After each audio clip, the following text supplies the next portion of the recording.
Hey creators, welcome back to a channel about YouTube monetization. On today's episode, we're going to be discussing 15 key things that you can do after you upload your video to YouTube to create more views and subscribers. Let's jump right in. First and foremost, you've done your video and you're wondering, what do I do next? Where do I go? What should I do? Do I just automatically just upload it, or is there something that I should be strategic about? And it's all about strategy. First and foremost, let's talk about your file name for your video. Once you complete your video, no matter how long it is, you want to be able to create a file name that is specific to the topic of discussion. So case in point, my file name for this video is going to be 15 key things about YouTube and its monetization process. That's going to be the same file name that I use to upload into YouTube, so its algorithm picks up the file name, and the title of the video should be the exact same name as your file name or something similar to that aspect. Next thing that you want to do is look at thumbnail creation and look at the title itself of your video. It has to go hand in hand. So your title should reflect in the thumbnail, and it should be clear and precise and crisp when you're creating a thumbnail photo. There's lots of platforms that you can use. There's Canva, there's PDF templates that you can use as well. It's all about the packaging. So you want to ensure that the entire package looks good between both title and the thumbnail when you upload your video to YouTube's platform. The third thing is keywords. So you can utilize AI in order to produce popular keywords amongst YouTube's platform in order to be monetized quicker and to get more views and to get more subscribers. So on YouTube's platform, it allows you to upload up to about 50 keywords. However, you don't want to go that far as utilizing all those keywords. You want to stick anywhere between 25 to 30 keywords when you're uploading your video, so that way it's not oversaturated with keywords and it kills like the description of your video. So with that being said, you can use ChatGPT to create those popular hashtags and just copy and paste directly from ChatGPT into YouTube's description box when you're uploading your video, and just do it that way. You also want to give a good detailed description of your video. So whenever you are uploading a video on YouTube's platform, make sure that you describe the video in summary form. You can also utilize ChatGPT for that and come up with less than 200 words to copy and paste and put it in the description box. So that way, when people are clicking on your video, they can read a quick description of what it is. YouTube also can pick up the algorithm with those keywords that you put in your description and then produce your video to the masses, because it's linking value in your description to other folks who want to click on your video and see something useful, something of value. Next thing, chapters. I recently came across this in a new app called TubeBuddy. TubeBuddy, you can literally plug in your video in that, and you can use that to create chapters. Chapters are specific moments in time within your video that are time-stamped that discusses certain things within that video. A lot of folks like to skip and forward onto a section that makes sense to them versus starting from the beginning and then waiting to the end. That some people just want to go through chapters and just go over the important parts of your video. One thing that you can also do is copy and paste those chapter descriptions into your description tab of YouTube, so that way they know exactly where to go and click on the right minute to start the portion of the video that they want to see that's going to be useful for them. Next thing is info cards. What's an info card? An info card is something when a YouTube creator like points up or points down or says click on their link, and there's a pop-up box that comes up in the video that is relevant to another resource. So it could be another video, it could be a a document, it could be a form, whatever it is, it's like a mini hyperlink of the next resource that the viewer can click on and just continue to watch your videos. Next thing is your end screens. That's key point number 6. Whenever you're done with your video, you want a continuation. So your end screen should take some call of action for the viewer to do something, whether it's clicking on a link, whether your playlist rolls over.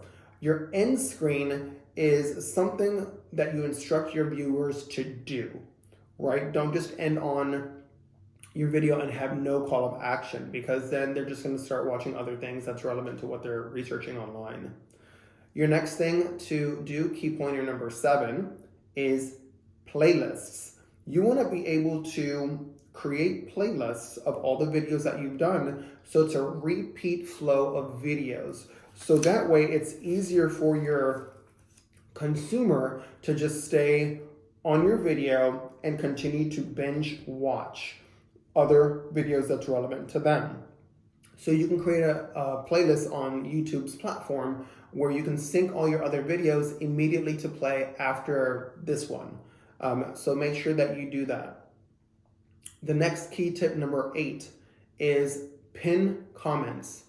When you want to engage your subscribers and your viewers, make sure that you pin a comment. Ask a question, right? What do you guys think about this topic? What do you guys think is the best solution?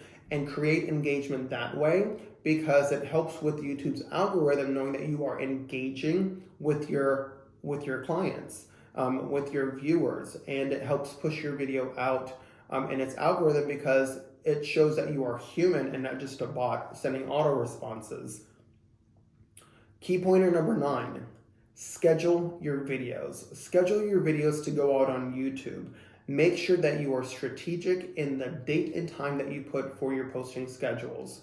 If you are posting on Sundays and Wednesdays, make sure that you schedule your videos to go on those particular dates, on those particular hours, whether it's at midnight, whether it's at 7 o'clock, whether it's at noon. Stick to a posting schedule, because schedules help you stay consistent and it keeps your viewers in tune for the next video that's coming out. So that way it creates some kind of excitement, and you can create thumbnails kind of like coming soon, kind of like what I did with this video here, in order to get folks excited about the content that you're about to put out. Key pointer number 10 is create a deep link to all of your socials. So in your description, you want to be able to link like a link tree, where it goes and shows your Instagram, your TikTok, if you have Facebook, if you have other YouTube channels. You want to be able to link those in your description tabs as well, so that way you can show folks that you are on other platforms and they can see your other content on other platforms as well. Key pointer number 12 is put a link in your bio to what you want your viewers to do. Whether it's a course that you're offering, whether it's a relevant document, whether it's them being able to book a coaching session with you, or whatever the case is, put a link in your bio so that way they know what to do next in your video. I mean, you're giving them the details up front, but make sure it's also written down in the description tab and you link it in your bio. Next thing is short form videos and reels.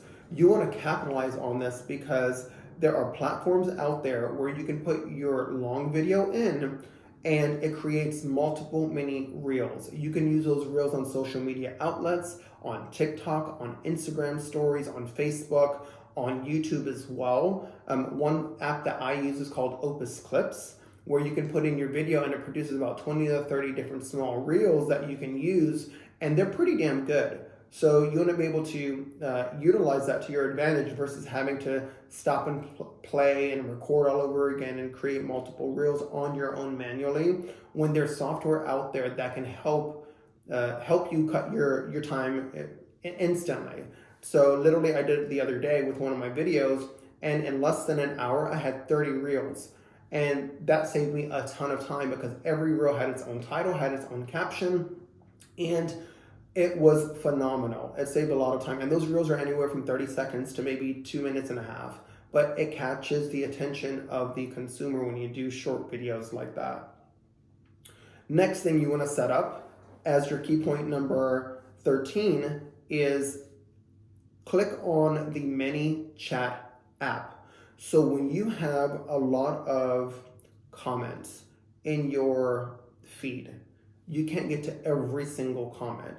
So sometimes you need to utilize some form of automation in order to get to your consumers, get to your viewers. You want to utilize your automation links and add keywords into the video. So like, let's say that you want someone's call of action to say, for more content on real estate, type in the word real estate and I'll send you my free scripts on how to overcome objections, something to that effect. So that way the automation picks it up and can instantly start sending out those auto responses and sending the folks what they need in order to get them useful information. So utilize keywords in the ManyChat app that will help you with your automation process.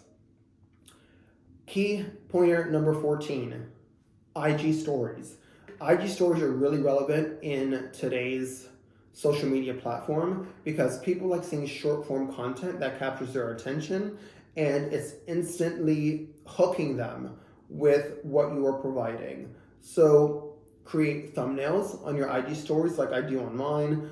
Look on the Canva app and create thumbnails that you can utilize and use their templates, and keep on posting on your IG stories about coming soon, the video links and all of that. IG stories are great because it helps direct folks that are on different platforms to YouTube, and YouTube's the main platform that's going to monetize you. Key pointer number 15, it's called A/B testing. A/B testing, you can use a platform called TubeBuddy.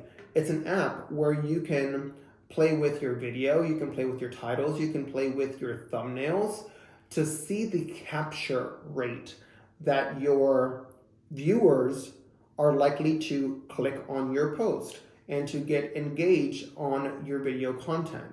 So TubeBuddy is a great app to use because it will tell you what's working and what's not. So if you have a low capture rate, a low success rate for any of your thumbnails or your titles or your descriptions, TubeBuddy will help you filter that down to something that's relevant and to increase your capture when it comes to people clicking on your videos. The more people that click on your videos, the more people that you're going to get to subscribe, the more people that you're going to get to increase your watch hours, the more people that are going to want to continue seeing your content. So that's all for the 15 key pointers for today's video. I hope this was useful for you and you took some great notes about it. Stay tuned for future videos on how to continue to increase your monetization using YouTube's platform. Thanks for watching.